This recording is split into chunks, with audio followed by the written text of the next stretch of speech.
ये इजराइल का सबसे ज्यादा विभाजन पैदा करने वाले राजनीतिक मुद्दों में से एक है। अल्ट्रा ऑर्थोडॉक्स धार्मिक पुरुषों के लिए भर्ती से छूट, खासकर ऐसे समय में जब ऐसा लगता है कि अधिकांश सैनिकों के लिए अनिवार्य सैन्य सेवा की अवधि बढ़ाई जा सकती है। इजरायली संसद ने आज एक कानून पास किया जो सैन्य सेवा से बचने वाले अल्ट्रा ऑर्थोडॉक्स पुरुषों की गिरफ्तारी और अभियोजन पर रोक लगाता है। इस विवादास्पद उपाय के तहत नवंबर के अंत तक दसियों हजार भर्ती से बचने वालों को गिरफ्तारी से छूट मिल जाती है। ये उन लोगों के खिलाफ चल रही आपराधिक कार्यवाहियों को भी निलंबित कर देता है जो पहले से ही दंडों का सामना कर रहे हैं। इसके परिणाम स्वरूप संसद के अंदर तनाव बहुत अधिक था।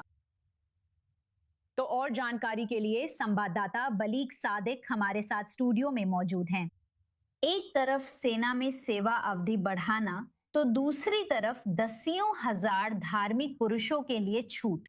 चुनाव से पहले ये बेंजामिन नेतन्याहू की कैसे मदद करता है? राजनीतिक रूप से ये बिल्कुल भी मदद नहीं करता, लेकिन कम से कम इससे उन्हें अपना ब्लॉक बनाए रखने में मदद मिलती है। ये गठबंधन नेतन्याहू, लिकुड और हरेदी पार्टियां और निश्चित रूप से मेरा मतलब धार्मिक सियोनिस्ट पार्टियां मोस्त्रा चाम्बेंगवीर भी इसी ब्लॉक में हैं, इसलिए अगले चुनाव में वे एक साथ जाएंगे।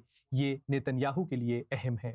वो सोचते हैं कि इन 3 महीनों के दौरान जब तक अगला चुनाव नहीं होता, यानी 104 दिन, इजरायली जनता और भी बहुत सी चीजों में व्यस्त रहेगी, या वे चीजें हैं जिन्हें इजरायली जनता सच में भूल जाएगी, या ये उनकी शीर्ष प्राथमिकता नहीं रहेंगी। लेकिन ये इजराइल की जनता के लिए बिल्कुल एक महत्वपूर्ण मुद्दा है और यही वजह है कि नेतन्याहू को राजनीतिक रूप से इस समय बिल्कुल नुकसान हो रहा है। जैसा मैंने कहा, वो अपने गुट के लिए बलिदान कर रहे हैं। अब वर्तमान स्थिति ये भी है कि हरेदीम के लिए 2 सबसे महत्वपूर्ण कानून पास हो गए हैं, लेकिन अब जो आने वाला है वो नेतन्याहू और उनकी पार्टी के लिए कानून है।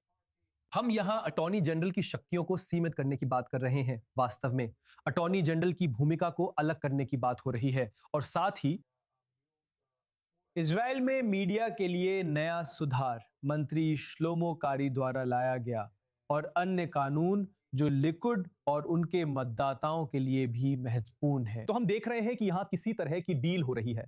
हम आपको वो देते हैं जो आप चाहते हैं, आप हमें वो देते हैं जो हम चाहते हैं, और हम कम से कम अपने मतदाताओं की कुछ संतुष्टि के साथ अगले चुनाव तक पहुंचते हैं।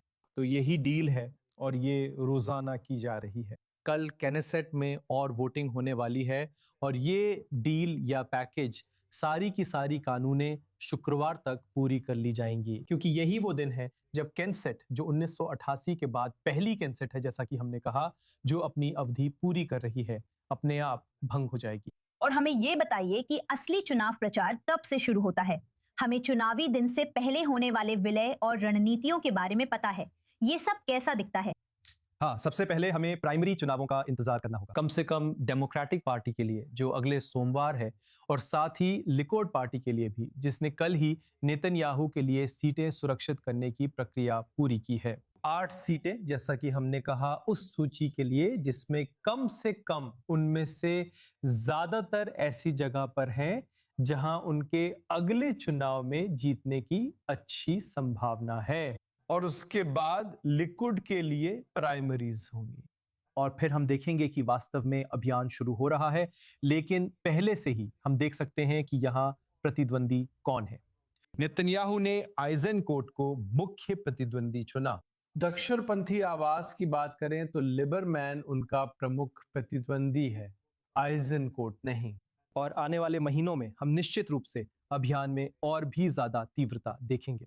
मतदान दिवस 27 अक्टूबर से पहले जैसे जैसे ये सभी घटनाक्रम सामने आएंगे, उन पर नजर रखने के लिए संवाददाता बलीग सादिक, आपका हमेशा की तरह धन्यवाद।